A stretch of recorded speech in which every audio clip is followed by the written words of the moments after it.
So you were saying that scientists prove that the binary system in our phone is similar to the way that Black people think. Could you elaborate on that? Because I'm not sure I understood that. What I mean by that is that, like, as you can guess, like there is different um, way of seeing the world, obviously, but in the way of, if you take, for example, like the mathematics, like in Western civilization, if you take it in the Asian civilization, is very different. In the Arabic civilization, is very different. And so they found out that the best way that was appropriate, like to build a phone, to build a GPS, to build a TV, to build even like the what you call it, the fusée, Spaceship. huh? The spaceship, I think. Ship, yes, yes, the spaceship, exactly, like is made on the binary system, because the binary system is like a foundation of the Black civilization. Everything in our language, even in our language from Martinique, Guadeloupe, I can prove you that's what we do. That's what we do. And in our breads, when you did do the breads, you know, like the breads as a hairstyle, don't you know that, like, even in the plantation here in Martinique, in Guadeloupe, but also in Colombia and Venezuela, we used the binary system, so our hair, to escape the plantation. So throughout, we had like plans like in our hair, you know, just like a little bit like that series Prison Break, but with our hair. Like that wasn't tattoo, that was a hair, you know. And I'm wondering, even though like they didn't take this idea again on some Black people, but anyway. but, but I mean by that, like, to be more serious, that like everything that's really functional in this world, like, is based. It's not me saying, like, is like the greatest, like, scientists, like in the field, that confirm, like their testimony confirm that the way of the way a laptop can work, the way a phone can work, the way even the computer in a car, it's the binary system, which includes so sometimes it's one, sometimes it's not one. So one and zero, one zero, one. That's the binary system, you know. Like, and we use that like oftentimes. We don't realize it, but like even in if we have like a like, yeah, let's say like on your T-shirt, you have the binary system. I see it. Yeah, you have the binary system. Yeah. Because one is that, one is the other. One is that, one is the other. Yeah, that's the binary system, and it looks so not dumb, but like it looks so simple. But like science and the greatest thing, like, that we use in our daily life, are based on that system, on the binary system. They like, if it wasn't for the binary system, they would like that we wouldn't have like a lot of things like in our daily life. That's for sure. So you mentioned that it might seem simple, but that there is a lot of power to this simple system, but that they can be applied in various areas.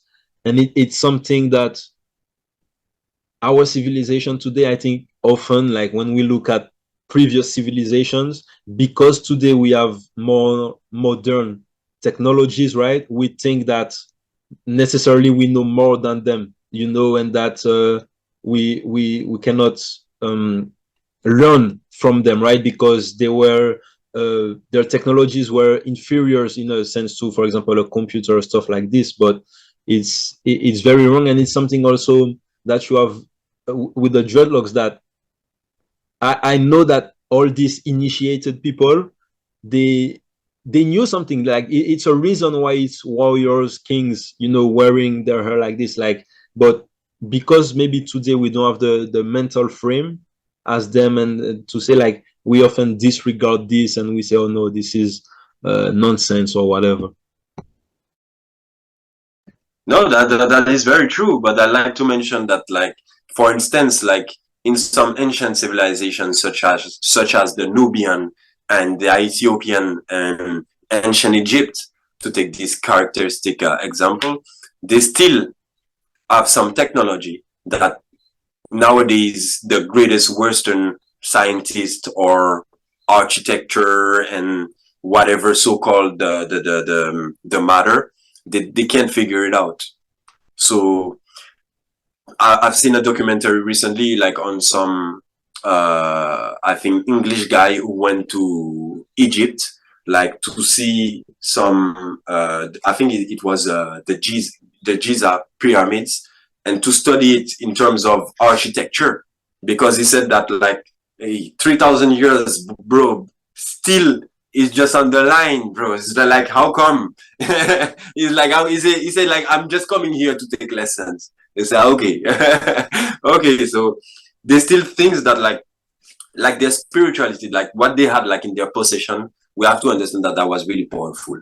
And that's where like we underestimate our culture, because when we say that, like, so they call us witchcraft, you know, because we're doing things that they don't really understand.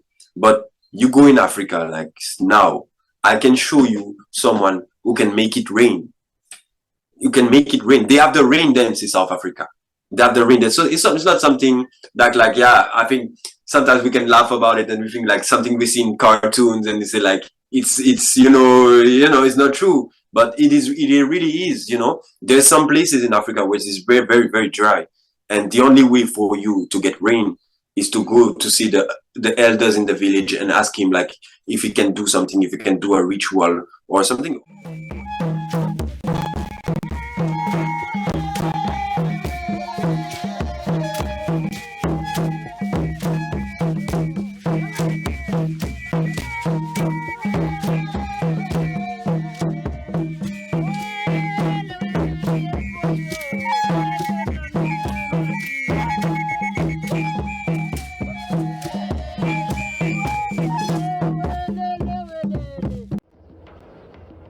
The dance is performed in a secluded dry area that has not seen rain.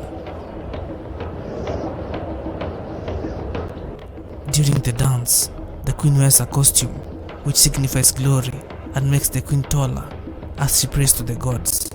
She has to be able to face the sun, see the sky, and be in an open area for the rain dance to work.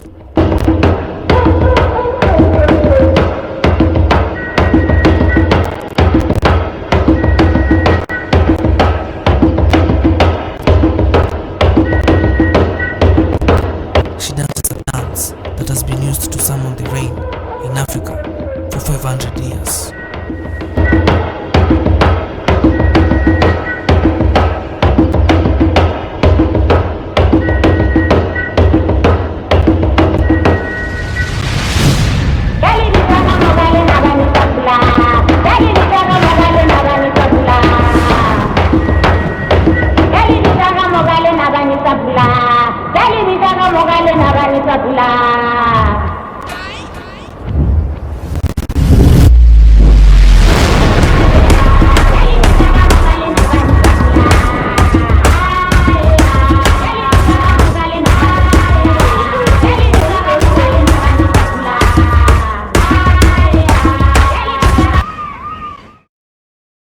Mojaji is the name of the Rain Queen, the leader of the Lovedu, also spelled Balovedu or Balobedu people.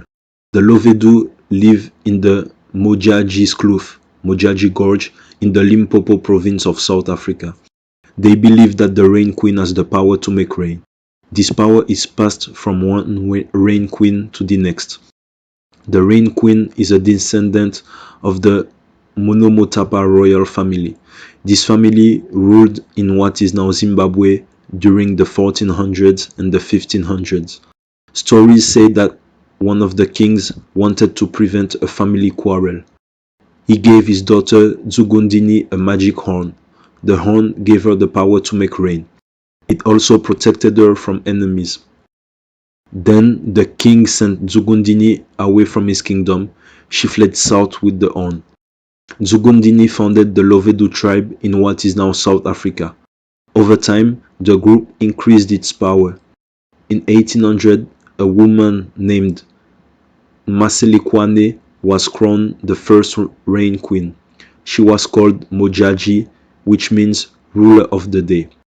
In 2003, the sixth rain queen was crowned. Her name was Makobo Mojaji VI. Just over 2 years later, in 2005, she died suddenly. The queen's daughter was too young to be crowned, so the royal council was unable to name a new rain queen. Can do a ritual or something, or that can be something else. Sometimes it can be someone who like takes the water of the rivers out and show you like in front of your eyes. Like I would say, I don't like to take that example, but like Jesus did, like he can show you like in front of you, like the sea is getting off. And you just don't get it because their spirituality are so strong, also I don't know, also connecting, we are also connected with the elements that in our mind, or maybe the Western type of way of thinking, like we won't understand it because if we go way further, it goes way further than that, you know. And that's very important. That's a part of our culture. That's why we have to restudy it because it's powerful. And do you remember what ethnicity it was or what tribe it was? In South Africa, I can remember exactly. It wasn't the Zulu, but you know, like there's so many tribes like in Africa. Like I can't remember like which one exactly. But if you go like I know like in the Congo, like there's a lot of initiate like elders, like who can show you like in Cameroon that say, oh, like I can make it rain like without problem, you know. I can make, you know, things happen, you know, like in that 3D world, you know, I can make things appear, disappear. I have even like a story, a friend of mine who told me that like it was a tribe of women, only woman that was in that tribe. And I think there was a guy from England or somewhere in the Western world, and he came like to do what you call it, like recensement, like to count how many people, you know. The census. Like, the census. The census, yes, of the people in average, you know.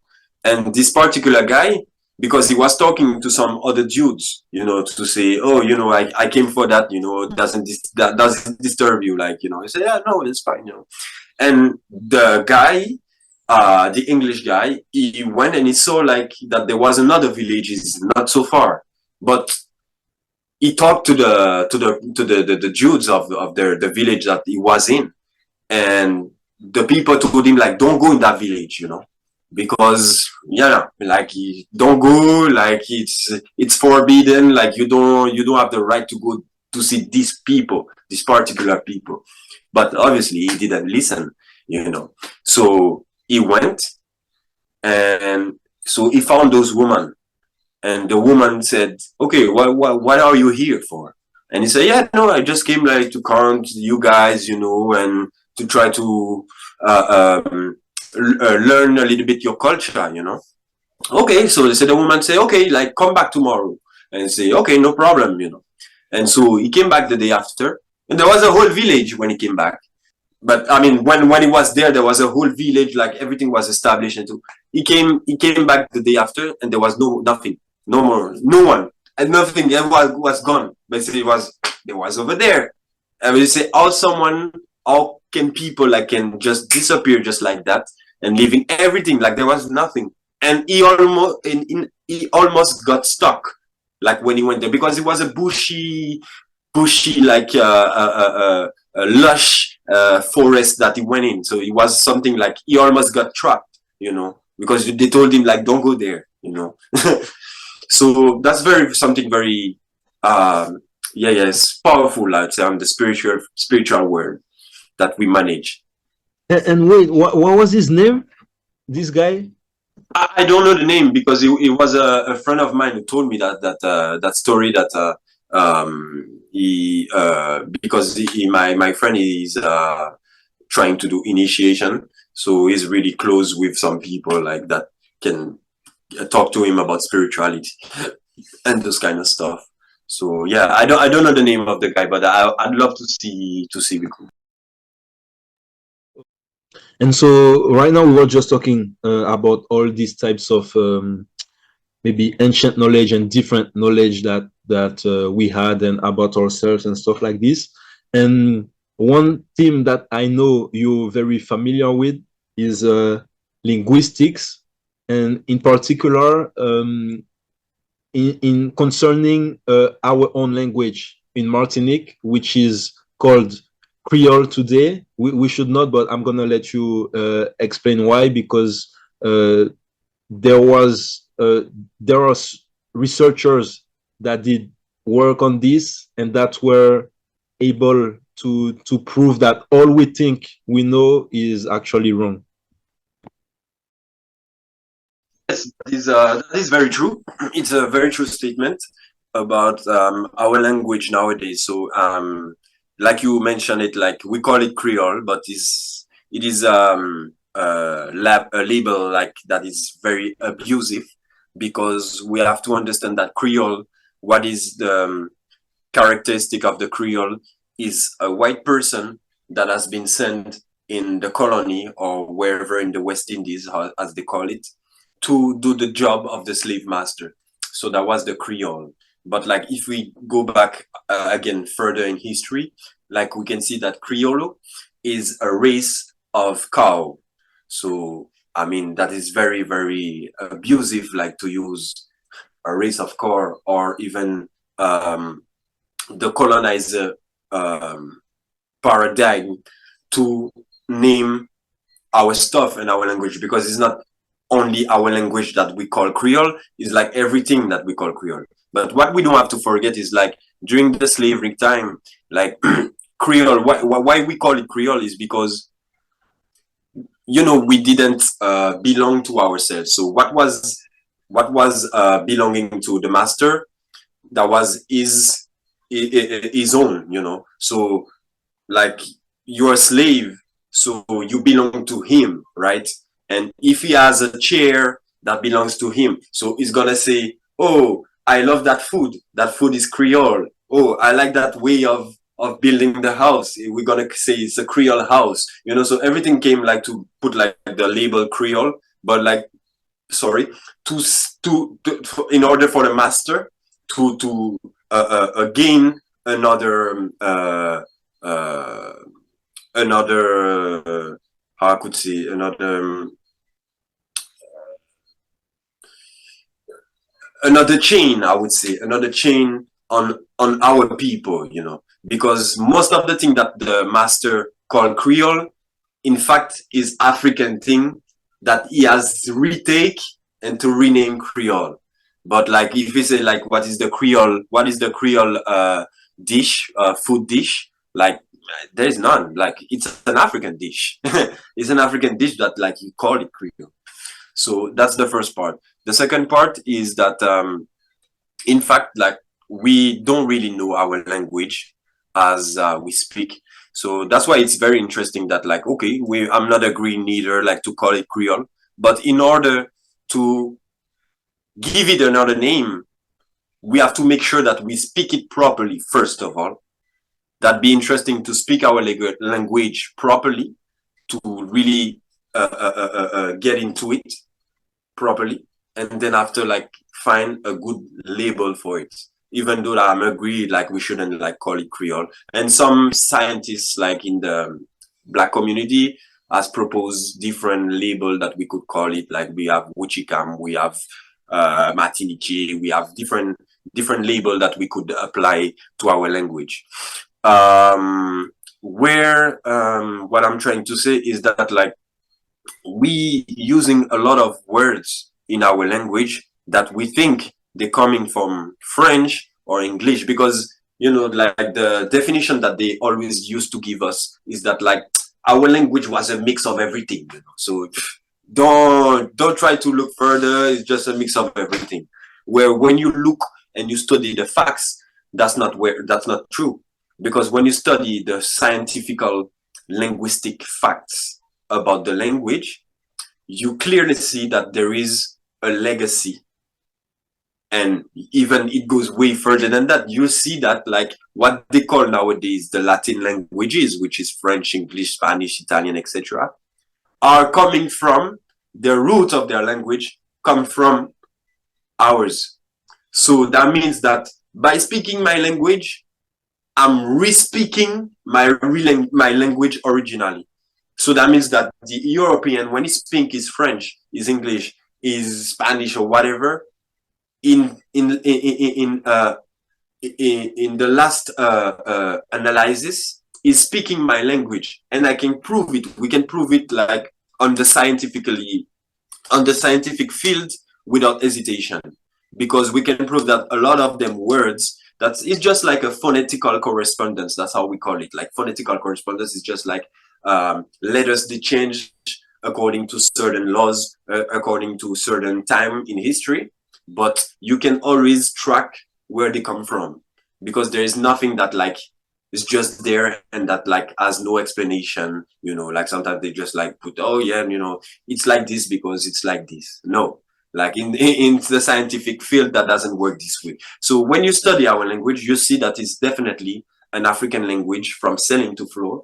You can look back like to expression, to things that like even language that like associate us with ancient Egypt. And it couldn't be otherwise. Like you can't make this up. You know what I mean? It's just like when you look in the facts, you're like, bro, like when we say that like our language is also genetically wise, link with ancient Egypt is no joke. It's something that we really can demonstrate on the facts, on the scientific facts. Okay. And so, yeah, the reason I brought this topic up is I know you recommended to me to get more familiar with the work of Jolo Divial, who wrote the book Wuchikam. And so, yeah, I wanted to ask you about this also, kind of. Yeah, so I had the chance, obviously, I had the chance like to meet the author, which is a very, very nice person. Like I had the chance to meet him like in Martinique, and he told me like there's a second book coming on his way, so that's very great. And regarding the first book, like I really recommend it to everyone that speak our language and that would like to understand more our culture in terms of our tradition, in terms of things that we do, things that we celebrate, things that we do in our daily life. You know, that's very, very important, like in that sphere, like to understand what it's about, like in this book, because nonetheless, he explained where the words come from, but he explained also the link with other culture in Africa. So he can show you, and sometimes like he had like to stop. He even explained me when I met him that like he had to stop sometimes in the comparison, because sometimes the comparison were responding to some words in Japanese or some word in Chinese. So he had like to really like focus on, okay, let's focus on the African language and maybe some French, English, like to explain some words that could come from this. And you could then again make this up, because you see like the declination of the word and how it goes. And after you're able like to understand what leads to this word that give this word, you know. So in that sense that I'm saying that like the Latin languages, and it's like everyone is agreed on that. Like everyone who studied like seriously agreed that Latin languages are just like a reminiscing of the African languages that you still can find in Congo, you know.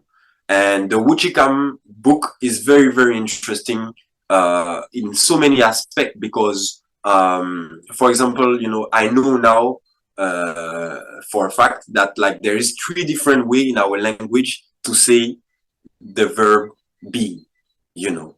And before I wasn't really aware, even though like we know, you know too, you know, like you use this expression, but like you're not aware, like theoretically, like we're not so aware of the theoretical part.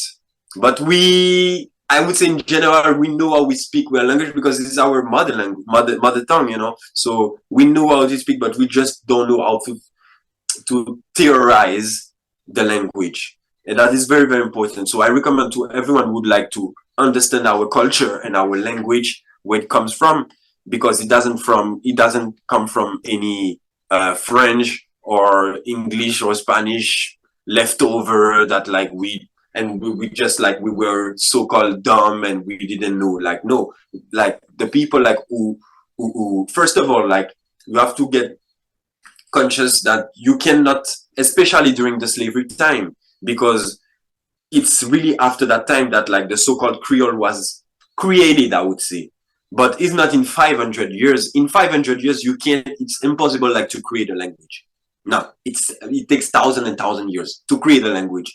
So if you're aware of that, so you have to get in consideration that the one who speaks Creole in, even in the US, in Louisiana, the one who speaks Creole in Haiti, in Guyana, in Martinique, in Guadeloupe, even in Maurice Island, at the beginning, there was one people.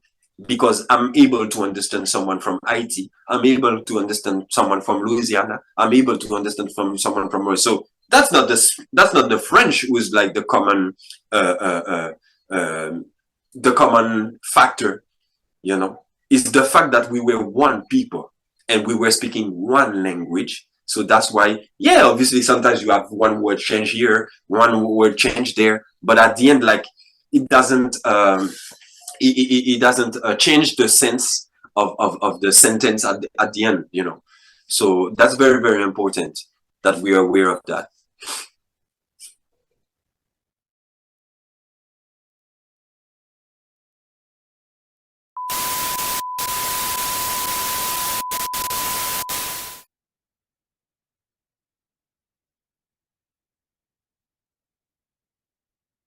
Yes, I Vous pétons là? Oui, Makatono. Ah, Il a fait son exploration, son investigation, et puis ça y est, c'est bon. Réel mafia, m'a juré au frère.